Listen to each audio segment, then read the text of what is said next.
Hi! Welcome to village Siri cooking. ఈ ఛానల్‌ని ఆదరించిన ప్రతి ఒక్కరికి మా హృదయపూర్వక నమస్కారములు. ఇవాళ చాలా అంటే చాలా మంచి రెసిపీతో మీ ముందుకొచ్చానండి. ఇది చాలా బాగుంది. ఒక్కసారి ఈ విధంగా టమోటాలతో చేసి చూడండి.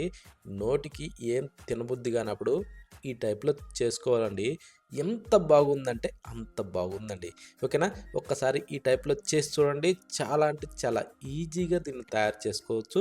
చాలా తక్కువ ఖర్చుతో కూడా దీన్ని తయారు చేసుకోవచ్చండి. చాలా సింపుల్‌గా చేసుకోవచ్చు. ఎలా చేయాలో మన కిచెన్‌లోకి వెళ్దామా? ముందుగా మనం టమోటాలని తీసుకోవాలండి.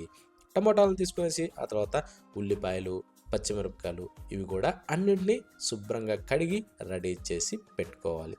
పెట్టుకున్న తర్వాత ఇప్పుడు కట్ చేసుకునే విధానం ఏందంటే ముందుగా మనం ఈ ఉల్లిపాయల మీద ఉన్న ఈ పొక్కు ఇవన్నీ తీసేసుకునేసి ఈ వేర్లు భాగంలో ఉండే ఈ గడ్డనైతే తీసేసుకోవాలండి. ఎప్పుడైనా సరే ఉల్లిపాయలు వేసినప్పుడు కర్రీ టేస్ట్‌గా బాగా రుచిగా రావాలంటే మాత్రం ఎప్పుడైనా ఒకటి మాత్రం గుర్తుంచుకోవాలండి. కొంచెం ఆరిపోయిన గడ్డ ఉంటది చూసారు? అంటే మీద పొక్కు అలా తీయంగానే కొంచెం నలుపు రంగులో, బూడిద రంగులో అలా వస్తుందండి.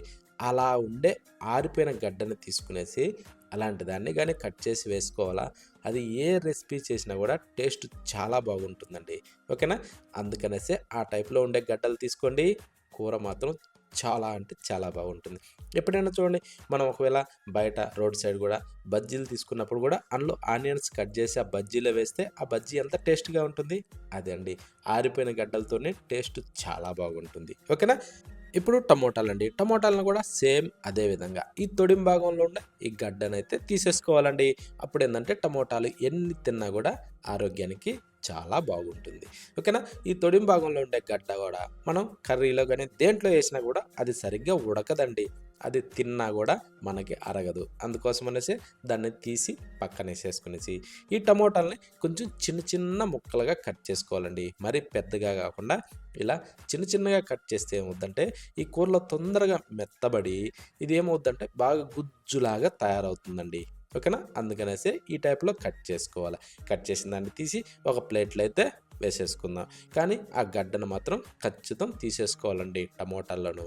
ఎందుకంటే టమోటాలతోని అది అందరికి తెలిసిన విషయమే కిడ్నీలో రాళ్ళని అవని ఇవని అవన్నీ సమస్యలు లేకుండా హెల్తీగా టమోటాలతోని ఈ టైప్‌లో చేసుకోవాలి.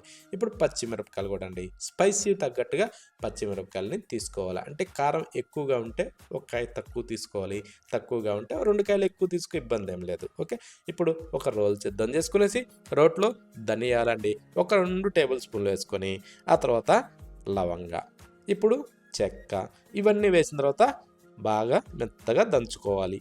ఈ రోట్లో ఏసిన ఇవి గూడా ఏందంటే పచ్చియేనండి. ధనియాలు గాని, చెక్క, లవంగా ఇవి గూడా అన్నీ పచ్చియే ఏసేసుకునేసి అవి దంచేటప్పుడు కొంచెం మనకి ఇబ్బందనిపియచ్చు. కానీ సింపుల్‌గా మెదిగిపోద్దండి. ఇప్పుడొక అల్లం ముక్క ఒక ఇంచు సైజ్ తీసుకునేసి మీద ఉండే తోలుని అలా తీసేసి వేసుకొని ఇప్పుడు వెల్లుల్లిపాయలండి. ఒక గడ్డ దాకా ఏసుకోండి ఇబ్బందేం లేదు.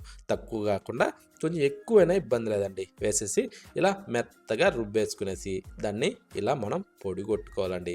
చూడండి ఈ టైప్‌లో. మనకేందంటే అది రుబ్బుతుంటేనే మంచి స్మెల్ వస్తదండి రోట్లో వరకు. కానీ మిక్సీలో అంత రుచి అనిపించదు. స్మెల్లు రాదండి. ఓకేనా? అందుకోసం అనేసి ఎంత వీలైతే అంత రోట్లో చేయడానికి ప్రయత్నిద్దాం. ఓకే. ఇప్పుడు దాన్ని పక్కన పెట్టేసి ఇప్పుడు మనం స్టవ్ మీద ఒక ప్యాన్ అయితే పెట్టుకొని దాంట్లో ఒక 2 లేదా 3 గంటల వరకు ఆయిల్ వేసుకుందామండి. నేను చిన్న గెంటితోని ఒక 3 గంటలు వేసా. వేసిన తర్వాత కాస్త వేడెక్కనిచ్చి తాలింపు గింజలు ఒక టేబుల్ స్పూన్ వేసి ఆ తర్వాత కట్ చేసిన ఉల్లిపాయలండి. ఇందాక మనం కట్ చేసి రెడీ చేసి పెట్టుకున్న ఆ ఉల్లిపాయల్ని దీంట్లో వేసేసుకునేసి ఇవి మంచి ఎర్రగా వచ్చే విధంగా వేగనిచ్చుకోవాలండి. అంటే మన గోల్డెన్ బ్రౌన్ కలర్ అయితే వీటిని రానిచ్చుకోవాలి. అది మంట హైలో పెట్టకుండా మీడియంలో ఉంచేసుకుని దీన్ని ఈ టైప్‌లో బాగా ఫ్రై అయిన తర్వాత ఇప్పుడు రోట్లో దంచిన ఆ పొడిని ఇప్పుడు వేసేసేయాలండి. వేసిన తర్వాత ఇప్పుడు అటు ఇటు కలబెడుతూ దీన్ని కొంచెం అలా వేగనిచ్చుకోవాలి. ఇది కాస్త అలా వేగిన తర్వాత ఇప్పుడు కట్ చేసిన టమోటాల్ని వేసుకోవాలి. వేసిన తర్వాత రుచికి సరిపడా సాల్ట్ అందులో వేసేసుకొని చిటికెడు అంటే చిటికెడు పసుపు వేసుకోవాలండి. వేశాక ఇప్పుడు కాస్త అటు ఇటు కలుపుతూ దీన్ని బాగా మిక్స్ చేసుకొని ఇప్పుడు మిక్స్ అయిన తర్వాత ఇప్పుడు మనం మూత పెట్టేసి ఒక 3-4 నిమిషాలు చెప్పితే దీన్ని బాగా ఇలా మగ్గనివ్వాలి. చూడండి చాలా సింపుల్‌గా మెత్తబడిపోయిందండి. ఈ టైప్‌లో దీన్ని బాగా మగ్గించుకున్న తర్వాత ఇప్పుడేం చేద్దామంటే ఇందాక ఒలిసి పెట్టుకున్న ఈ పచ్చి మిరపకాయల్ని దాంట్లో వేసుకొని ఒక పిడికెడు దాకా కరివేపాకు ఏసుకోవచ్చండి. అది మంచి వాసన వచ్చే కరివేపాకు తీసుకోండి. గుమగుమలాడుతూ కర్రీ చాలా బాగుంటుంది. ఇప్పుడు స్పైసీ తగ్గట్టుగా దీంట్లో ఒక్క టేబుల్ స్పూన్ కారం వేసుకొని అంటే ఇందాక పచ్చిమిరపకాయలు ఏసాం కదా!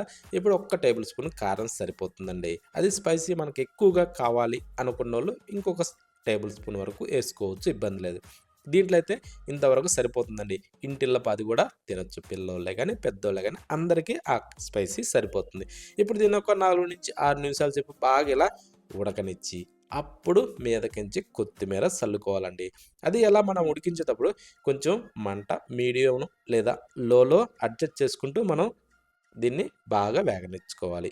అప్పుడే దీనికి మాడవాసన రాకుండా కూర సూపర్ గుమగుమలాడుతూ టేస్టీగా వస్తుంది.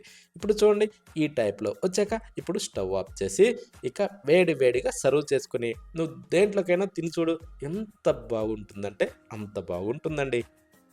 వేడి వేడిగా చపాతీలకైనా సరే, అన్నంలోకైనా సరే, పూరి చేసుకున్న, దోస చేసిన ఏదన్నా చేయండండి. దాంట్లోకి మాత్రం ఈ కర్రీ చాలా అంటే చాలా బాగుందండి. ప్రతి ఒక్కరూ ఈ టైప్‌లో ఖచ్చితంగా ట్రై చేసి చూడండి. చాలా సింపుల్‌గా తయారు చేసుకునే ఈ టమోటా కర్రీ అండి. ఎవ్వరు మిస్ కాకుండా ప్రతి ఒక్కరూ ట్రై చేయండి.